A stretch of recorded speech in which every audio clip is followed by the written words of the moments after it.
Alrighty, how's it going everybody? Combo here. Today we're going to be taking a look at all the specializations here in Season 7 of the Finals and telling you guys what I think are going to be the best for not only yourself, but also for the team. Now, of course, understand that, kind of like I said in my other videos, we are going to be taking this from a very competitive perspective as, you know, with the upcoming major and that big prize pool that the Finals will be hosting, there's been a renewed focus on the competitive aspect of this game, so my rankings are going to be heavily influenced by pro play and perhaps a little bit more cutthroat than usual. So with that being said, don't expect me to be super forgiving with these rankings. I'm trying to be as objective as possible.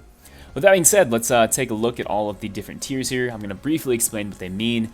S tier means best in class. Might need it, might need a nerf, might not. Kind of just depends. Not entirely sure. You want specializations to obviously be strong though. A tier is what I call the gold standard.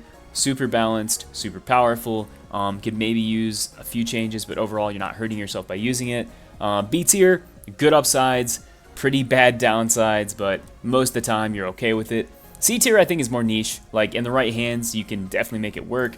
Which, with that being said, let's write that in there before I forget. So yeah, niche can be very good, but in most hands, it's not going to be too effective. And then D tier is simply needs a buff, but is usable, if not just to mess around. No F tier specializations because Embark knows how to balance their game. But that being said, people, we only have 10 to rank today, so this video is going to be a little quicker. But I'll try to be slightly more in-depth with my explanations. But yeah, let's get right into it. Okay, so beginning things, we have the Cloaking Device. I'm going to stick this one right in A tier for a couple reasons. The big one is, at those higher levels of play, the Cloaking Device just simply does not provide enough opportunity as a light to get off angles, to help the team, to disengage and re-engage gunfights. Especially now, this one's really funny. With the prevalence of healing gadgets in the game, it's very common, even at high levels of play, for your teammates to accidentally basically have you found out. So for example, the healing emitter on the heavy will still latch onto you when you're invisible. This goes for Vanish Bomb as well, just thought I'd make that known. Heal beams, the lights trying to heal you with the H+ infuser. Once again, a lot of things that can kind of hint the enemy team as to where you are. At the end of the day, right, I will admit, maybe it's just me, I feel blind to invisibility sometimes. I feel like it's really tough to balance this in most games. Invisibility is either way too strong or incredibly weak. But with something like a double barrel with invisibility, I'll be the first to admit, regardless of what class I'm playing, that is my actual kryptonite in this game. And with things like the gateway, you can have better positioning. But overall, man, pretty powerful. Wouldn't quite say it's the best in slot, but overall, pretty solid right now, and you're not going to be hurting yourself by running it.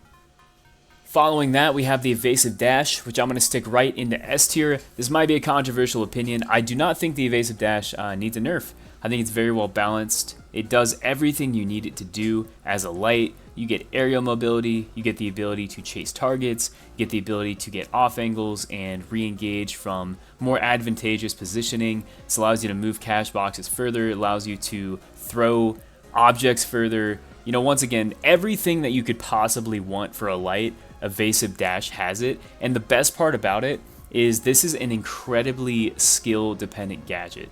Unlike something like Cloaking Device, not trying to put people down who like Cloaking Device, this one really, the success you're going to have with Evasive Dash comes down to your reflexes and your creativity. How do you use it? What separates you from the person you're fighting? Because once again, 9 times out of 10, when you're fighting a light, they're going to be using Evasive Dash unless they're Neon Guts. You know what I'm saying? So, all things considered, Evasive Dash, very powerful. Everything you could want on light, this has it. So for me, without a doubt, this is an S tier specialization. I'll call it a gadget there.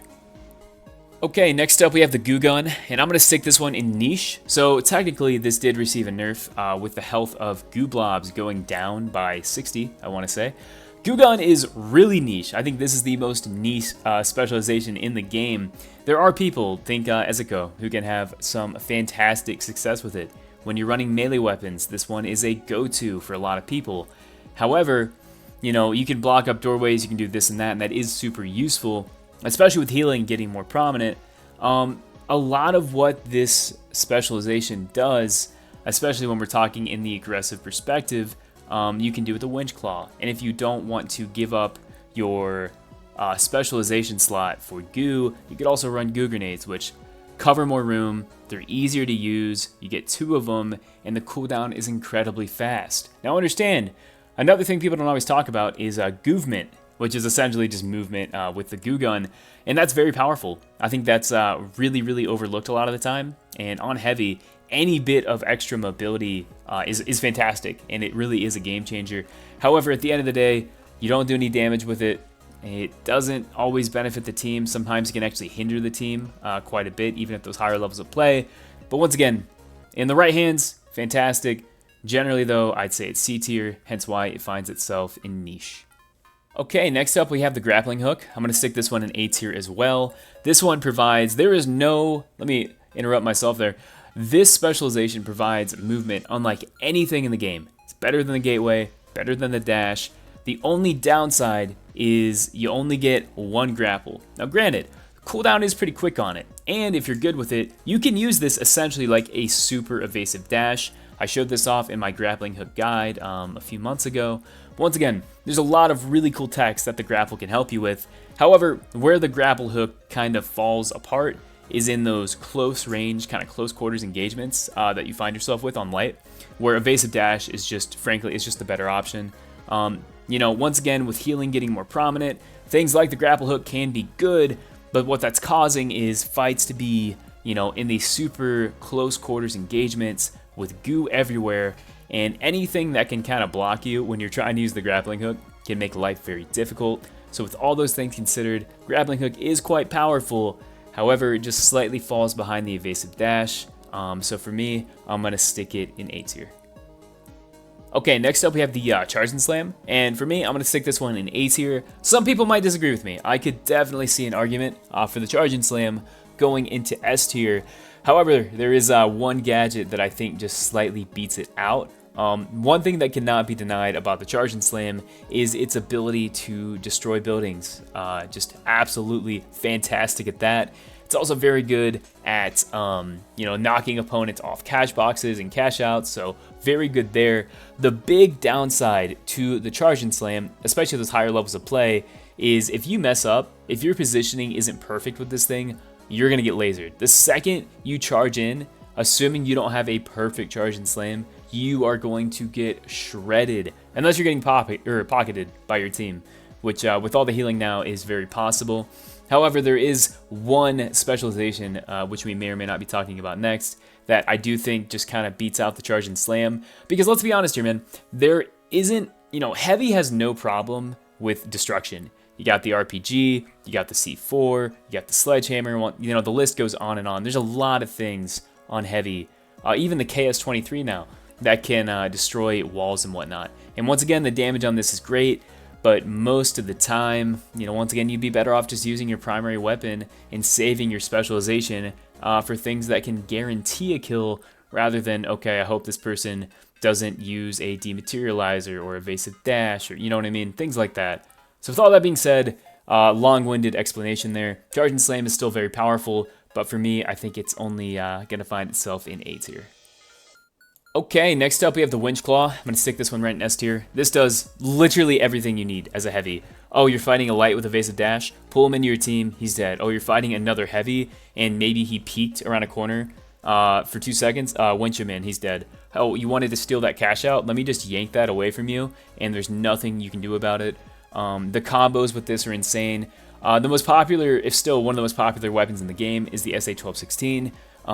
Running Winch Claw with SA-1216, still, to this day, just there's no counterplay, really. Once you get winched, you're just dead 90% of the time, so there's also that. It's also combos very good with Sledgehammer. Even after the nerf, I know people are going to say, but combo, they nerfed the Sledgehammer. Doesn't matter, man. Winch Sledge is still a top-tier build. This thing does everything. It really does. You can pull cash boxes. You can also, you know, pull reses to you. And at the end of the day, sometimes this thing can be a lifesaver, because when you pull people, they get kind of frozen in the air for a second, which gives your teammates more than enough time to do a bunch of damage or even kill them. I don't know how many times that I've just panicked and thrown a Winch Claw when I'm about to die, and just in the time it takes them to get pulled to me, my teammates have been able to either heal me or take out the opponent. So once again, Winch Claw is fantastic, probably the best gadget or specialization on heavy right now. super powerful, and if you're at a high rank, most times you have to be running this if you want to be successful. Okay, next up we have the Guardian Turret. I'm going to stick this one in B tier. Guardian Turret has gotten weaker with the prevalence of healing here in the finals. Obviously, there's another specialization on medium that's just going to be so much better most of the time.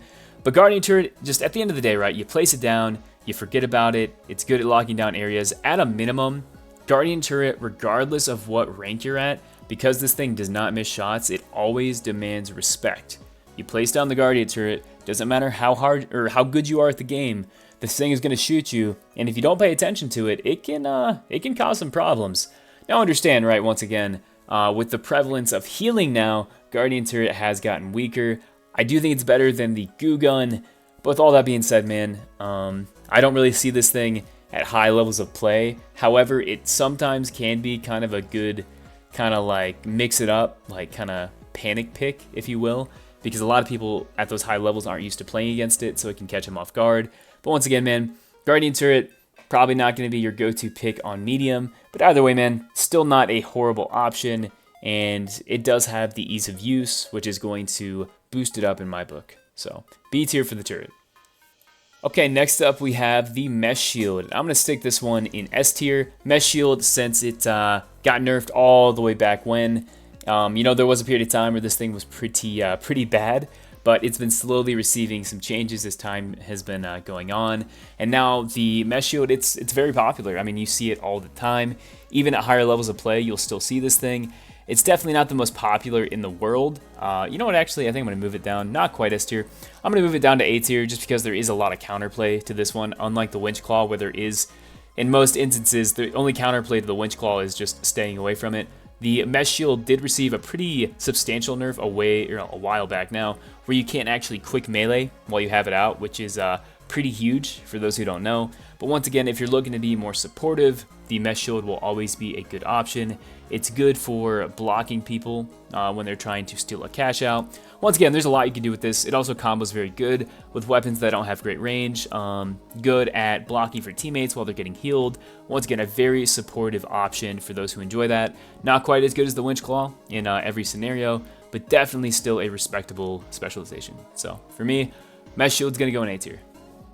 Alright, next up we have the Dematerializer. I'm gonna stick this thing at the very top of S tier.